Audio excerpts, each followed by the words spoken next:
Tô puto, viu? Eu não tô satisfeito não, viu, de gravar aqui, tô só avisando. Hoje eu não acordei bem.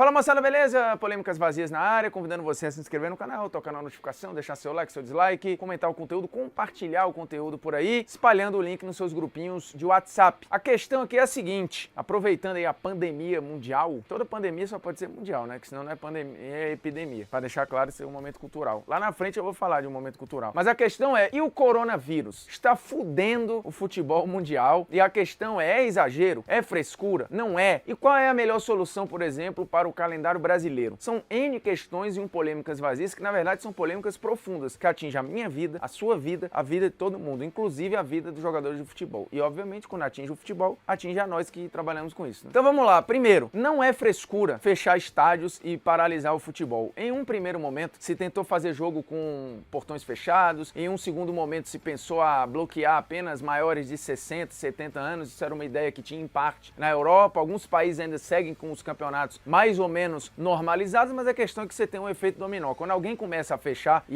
os portões e a suspender jogos e a cancelar campeonatos momentaneamente, todas as outras federações e confederações vão se vendo obrigadas a fazer o mesmo. Até porque a medida, ela não é uma medida que alguém acorda num dia e fala, cara, vamos fechar o estádio aqui, né? Porque não tô afim de ter torcida no estádio. Tudo o que se faz são protocolos com a Secretaria de Saúde, com o Ministério de Saúde, com a Organização Mundial de Saúde. Então as pessoas pensam as melhores maneiras em fazer o quê? Evitar que o vírus se espalhe. E aí quando você tem aglomeração, você tem um índice maior de contaminação das pessoas. Quanto menos você tem aglomeração, menos você tem contaminação e tudo isso está em cálculo, né? Você já viu em jornal por aí, até o Luciano Huck já falou nos stories dele sobre a curva, o pico de infecção. Então quando você não tem medidas preventivas e evitar aglomerações é uma dessas medidas preventivas, você tem um pico de infecção que vai lá em cima. Quando esse pico vai lá em cima, você tem um problema logístico e aí você dá pane no sistema de saúde, por melhor que ele seja. Países que são muito preparados estão sofrendo com picos muito altos porque as pessoas demoraram a tomar decisões. Por exemplo, Itália e Espanha, você tem o pico lá em cima. Quando você está com esse pico lá em cima, você pode colapsar o sistema de saúde. É por isso que as pessoas tomam medidas preventivas de quarentena, de evitar aglomerações para você. Prolonga o tempo de infecção, porém, você tem um achatamento da curva de infecção. Ou seja, dá para todo mundo ter tratamento, dá para todo mundo ter atendimento e a coisa vai por mais tempo, mas todo mundo sendo atendido. Ou aqueles que precisam. Quando você tem um pico, muita gente que precisa pode não ter atendimento. E aí é que é o problema de uma pandemia desse tamanho. Por isso o esporte sendo muito atingido, porque obviamente poucas coisas no mundo aglomeram tantas pessoas semanalmente como o esporte. E aí principalmente o futebol. Você tem ele semanalmente 50, 60, 70, se for no Camp Nou, por exemplo, 90, 100 mil pessoas aglomeradas. Indo para o mesmo lugar, sentando no mesmo lugar, depois saindo no mesmo lugar e normalmente indo para transporte público. Então o jogo, ele não é só o jogo em si, é todo um evento que atrai gente ao redor, dentro, fora, no percurso. Então você imagina aí a proporção que se dá a contaminações em lugares assim, mesmo sendo lugares abertos. Você vai para lugar fechado, a coisa também foi suspensa e fechada, por exemplo, a NBA, em que são ginásios e tal. Então, países de primeiro mundo que pensam a saúde como prioridade já tomaram essa decisão lá atrás. Alguns países, inclusive, demoraram a tomar. A UEFA, por exemplo, ela foi soltando e foi liberando ainda jogos da Liga dos Campeões e só depois ela cancelou ou suspendeu as competições. E aí, se você parar para pensar que a lógica é evitar deslocamento entre países, a UEFA foi a última a tomar a decisão. Você tinha países já tomando a decisão, por exemplo, a Itália tomou a decisão de suspender seu campeonato. Aí você vai ver, país X tomou a decisão de suspender seu campeonato. O país X ainda teve que viajar para jogar uma competição continental, o que era uma barbaridade, né? Então a UEFA demorou, porque beleza, tem um monte de contrato, tem bilhões de euros envolvidos, enfim, também não é uma decisão fácil. Para nós no Brasil é mais mole, porque a gente está distante do epicentro da coisa. Então a gente tá vendo chegar aqui e deu tempo de pensar. Então aqui, por mais que se reclame, a gente conseguiu tomar medidas preventivas. Algumas também demoraram. Teve campeonato estadual recentemente tendo o jogo de portão aberto, jogo de Copa do Nordeste com portão aberto. Depois se fechou os portões, depois percebeu-se que, cara, não adianta você fechar portão se eu tenho que botar no mesmo lugar jogador, comissão técnica, pessoal de logística, assim. No mínimo você tinha ali 400, 500 pessoas trabalhando para que aquele jogo acontecesse. E aí se pergunta, é isso que que é prioridade na hora. Então quando se fecha os jogos, ou quando se fecha os estádios, é uma medida preventiva para você tentar diminuir ao máximo a progressão que sempre é geométrica em epidemias e pandemias, ou seja, é 1 para 3, 1 para 6, 1 para 7, 1 para 9, 1 para 15 e por aí vai. Então assim, a cada pessoa contaminada vai saltando o número de pessoas. Isso é matemática. Você pode discutir com a matemática, você está sendo só idiota, mas você pode. É uma liberdade sua. Mas é uma progressão, é um cálculo. Você tem cálculo, você tem físicos que trabalham só em cálculo de epidemia e pandemia. Então quando se fecham eventos esportivos, você fecha para tentar conter o máximo possível de contaminação. Óbvio que você deveria fazer isso no metrô, em outros lugares, só que você não tem como fechar o metrô numa cidade, por exemplo, como São Paulo, que as pessoas se transportam com o metrô. O que você pode fazer é, enquanto empresa, bloquear, suspender, fechar, falar que pode fazer home office, porque aí naturalmente as pessoas trabalhando de casa, elas não vão para o metrô. Então você tem várias medidas para diminuir a aglomeração entre as pessoas e diminuir a contaminação. Então ponto 1, não é frescura, não é histeria, é prevenção. Só que no Brasil a gente tem a mania de achar que tudo o que é prevenção é frescura. Só depois, quando acontecem as cagadas, é que a gente pensa que a prevenção poderia ter sido boa, né? Aconteceu em Brumadinho, em Mariana, nas chuvas no Rio de Janeiro, nas chuvas em Minas Gerais. Aí quando as pessoas falam, ó, faz a coleta seletiva, joga o lixo ali, faz não sei o quê, a empresa fiscaliza mensalmente a sua barragem, aí você fala, pô, puta frescura. Quando acontece a tragédia, você vê que a frescura, ela era necessária, é o que a gente tá vivendo agora. Então não é frescura. E quem acha frescura, seja em qual cargo for, tá sendo irresponsável. E às vezes é uma irresponsabilidade calculada, né? Porque é método, não é opinião. Tem algumas opiniões, como a gente já falou aqui, que você não pode ter. Achar que é frescura, fechar estádio de futebol, tá na casa das opiniões erradas. E aí temos um outro problema, que é o que fazer com o calendário. Tudo bem que o futebol não é a prioridade agora, porém em algum momento esse problema virá. Por quê? Porque a vida vai se normalizar, 2, 3, 4, não sei quantos meses, a coisa vai se normalizar e o jogo voltará a acontecer. O que fazer com o jogo? E aí muita gente discute, cara, o calendário, por que a gente não pega e faz o calendário europeu? Porque aí o que aconteceria? A gente seguraria agora, a gente tem aí março, abril, maio, junho, julho, para voltar o calendário com o brasileiro em agosto. Só que ok, em termos de brasileiro, daria para fazer de agosto a agosto, ou seja, fazer um calendário corrente igual ao europeu. A gente voltaria em algum momento com os estaduais, achataria ali, disputaria os estaduais até o meio do ano, teria uma pré-temporadinha pra galera voltar em agosto. E aí, teoricamente, você igualaria a Europa, faria de agosto a agosto. Só que tem um problema. Na Europa, você tem o calendário de agosto a agosto, com tudo de agosto a agosto. Você tem lá o Campeonato Italiano, vai de agosto a agosto, mas a Champions vai também de agosto a agosto, a Europa League vai de agosto a agosto, a Bundesliga, as principais competições. Porque lembrando, alguns poucos países europeus não seguem o calendário europeu, que na verdade é um calendário FIFA, né? Quando a gente fala que é o calendário europeu, na verdade não é o calendário FIFA, ela que determina, por exemplo, a Copa do Mundo acaba sendo um divisor de águas, né? A temporada termina aqui, começa a partir de então. Então vamos lá, daria pra fazer isso este ano? Com o brasileiro sim, mas e a Copa do Brasil, que já começou, inclusive já com gente eliminada, com, enfim, as fases acontecendo. Copa do Nordeste já começou. Os estaduais não seriam um problema, porque os estaduais, enfim, eles têm mais algumas rodadas pra acontecer, mata-mata e acabou. Mas e a Libertadores? A Libertadores já começou, então não daria pra adequar, na minha visão, o calendário do Brasil com o calendário europeu, usando só o brasileiro. O calendário do Brasil não se resume ao Campeonato Brasileiro. Você tem Copa do Brasil, Sul-Americana, Libertadores. Beleza que na Sul-Americana já dizimaram os brasileiros, né? Sobraram só 2. Mas esses 2 estão lá jogando. E a Sul-Americana já começou. Para além disso, você tem um outro problema que é grave. Quando você tem o brasileiro projetado e organizado em pontos corridos, você tem lá 38 rodadas. É um produto de 38 rodadas que as TVs pagaram por aquilo. Você comprou 38 produtos, certo? Do jeito que estão querendo sugerir, seriam 19 rodadas só e depois um mata-mata. Você comprou 38 rodadas do Clube X e você vai receber 19. Se esse clube for eliminado na primeira fase, ele só vai jogar 19 vezes. E aí o calendário, inclusive, para esse clube vai acabar mais cedo do que deveria. E aí faz o que com esse clube? Vai ficar boiando ali na temporada? Se você não usar o calendário europeu, que eu acho que não dá para rolar, porque você tem outros 500 campeonatos para acontecer. Para o campeonato acontecer em 2020 ainda, do jeitinho que deve ser, muitos apostam que não, o mundo ideal é fazer 19 rodadas e mata-mata. E aí o que faz com o clube que vai ser eliminado ali em novembro? Ele vai ficar sem jogar o restante. E quem comprou pelos 38 produtos só vai receber metade. Você acha que é justo pagar a mesma coisa? Isso vai impactar nos cofres. Muitos clubes, inclusive, já receberam pelo produto que deveriam entregar. Óbvio que você tem uma situação excepcional, mas na situação excepcional, eu não posso matar a coisa de maior valor, ou a coisa que tem os contratos mais rechonchudos. O que deveria ser morto neste momento, ou achatado, ou cancelado, ou suspenso, ou declara o campeão que tem aí no momento, são os estaduais, porque é o produto mais barato. Se você tem perda de dinheiro, e essa perda de dinheiro vai acontecer muito provavelmente, a sangria tem que ser onde circula menos dinheiro. Na Copa do Brasil, circula mais dinheiro. No Campeonato Brasileiro, circula mais dinheiro. Libertadores Sul-Americano, esquece, porque a decisão não tem a ver com a CBF. Então, para a CBF e as federações, vale mais matar os estaduais do que matar parte do Campeonato Brasileiro. Para mim não faz sentido nenhum a sugestão de 19 rodadas e mata-mata. Primeiro que isso não está em regulamento, você teria que ferir, rasgar um regulamento já assinado e fazer um outro. Os clubes, boa parte, não vai aceitar. Por exemplo, o Flamengo já foi o primeiro a falar que não faz sentido nenhum. Eu não vou entrar nesse campeonato, um campeonato que não foi assinado assim, não foi organizado assim, não foi vendido assim. Você tem outros problemas. Sócio-torcedor, quando compra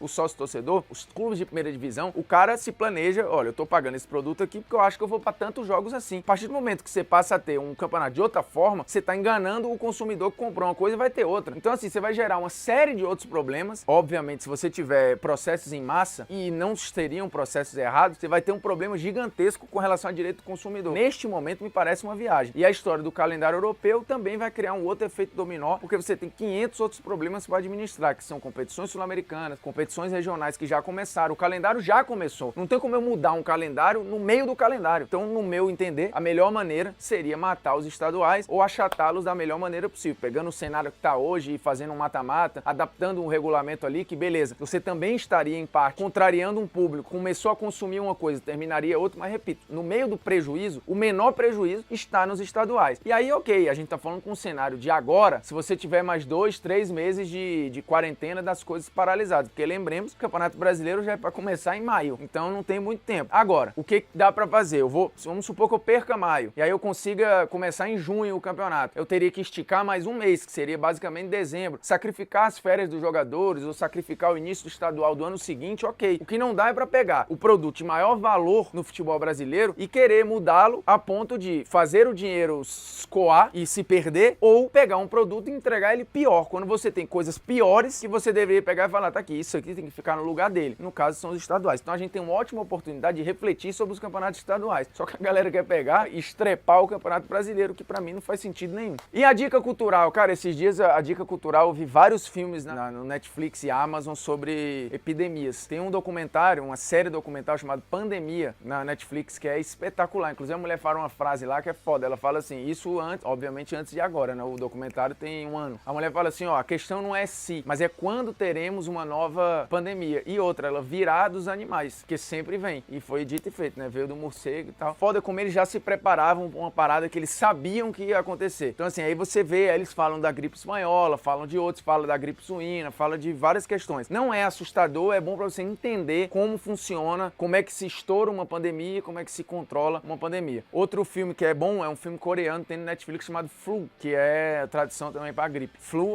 pega um bairro só lá na cidade e mostra como a coisa foge do controle. E tem um outro, tem Contágio, que é bem bom. Contágio é meio assustador, porque fala de que o medo se espalha, nada se espalha mais rápido que o medo. É foda. E Epidemia, que é um filme de 1995, esse é bom pra caralho, também mostra como a coisa vai em progressão geométrica, só que o vírus, ele é tipo um ebola, é um motaba, e ele mata em 24 horas. Então assim, não tem muito a ver com o que a gente tá vivendo, porque a questão não é logística, a questão, o problema era o vírus mesmo. Meu irmão, tem uma cena no cinema que é sacanagem. O cara espirra, você vê o vírus indo pegar todo mundo, assim, é foda. Mas é um baita filme, Epidemia, esse é mais difícil de achar, mas eu consegui porque paguei pra ver, né? Foi um jeito. Um abraço, hein? Não, Epidemia tem no Netflix também. Tem sim, o difícil é Contágio. Epidemia é mole. Um abraço então. E Polêmicas Vazias chegando ao fim, desejando a todos uma boa quarentena, viu? Fiquem em casa, cada um. E é bom que vocês, ó, podem maratonar várias Polêmicas Vazias, já que estão sem fazer porra nenhuma dentro de casa.